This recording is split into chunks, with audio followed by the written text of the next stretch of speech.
Barabara hii imekutana na changamoto kama tatu. Ikianza changamoto ya kwanza ni mvua kubwa ambayo ilikuwa ikinyesha ambayo imeathiri maeneo mengi, especially maeneo yale ambayo tulikuwa tunajenga mitaro. Maeneo hayo yalikuwa hayajajengwa mitaro na mvua ilikuwa inanyesha kama watu tumeexperience mwaka huu, kulikuwa na mvua kubwa sana. Kwa hiyo wakati wa ujenzi tulikuwa tunaendelea na ujenzi na mvua inanyesha. Kwa hiyo maeneo mengi hasa kwenye edge za drainage mvua imeharibu maeneo hayo kwa kiasi kikubwa sana ambayo yote tunaendelea kuyarekebisha. Lakini athari ya pili, barabara hii pia ilikutana na changamoto za vurugu zilizotokea Oktoba 29. Kwa mfano eneo hili la transformer, maeneo mengi yalichomwa na waandamanaji kwa matairi ambayo yalisababisha zile potholes ambazo ndo hizi mnazoona tunaendelea kuziziba. Changamoto ya tatu ni hizo heavy trucking ambazo ninasema. Barabara yetu hii kama nilivyosema tumedesign kwa uzito wa magari yasiyozidi tani 10.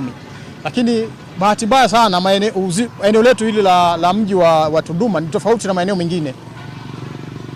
Magari makubwa heavy trucking yenye uzito wa tani 32 yamekuwa yakipita kwenye barabara hii ambacho ni kinyume na utaratibu wake. Kwa hiyo katika hali tu ya kawaida barabara hii tumeifungua toka mwezi wa 10 mwaka jana.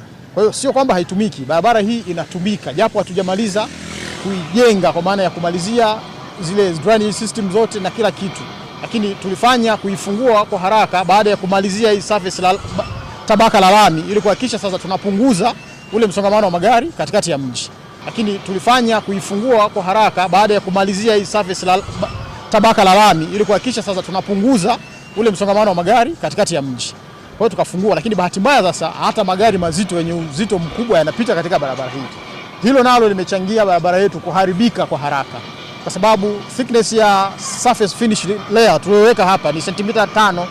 Sentimita 5 kwenye literature inaweza ku accommodate light trucking, sio heavy trucking ambazo zimekuwa zikipita kwenye barabara hii. Kwa hiyo madhara mengine yaliyotokea katika barabara hii especially eneo la mwanzo kule yanatokana pia na magari mazito ambayo yamekuwa yakipita katika barabara hii ambayo kimsingi sisi tumekuwa tukifanya survey, tukifanya control ya hayo magari na tumeyakamata mengi sana yakipita especially wakati wa usiku.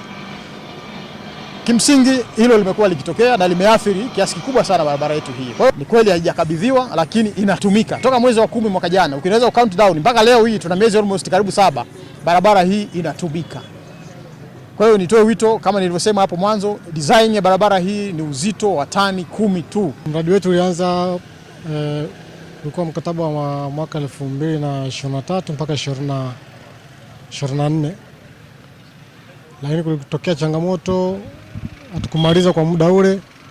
Kulitokea changamoto ya mvua ya El Nino, tukasimama.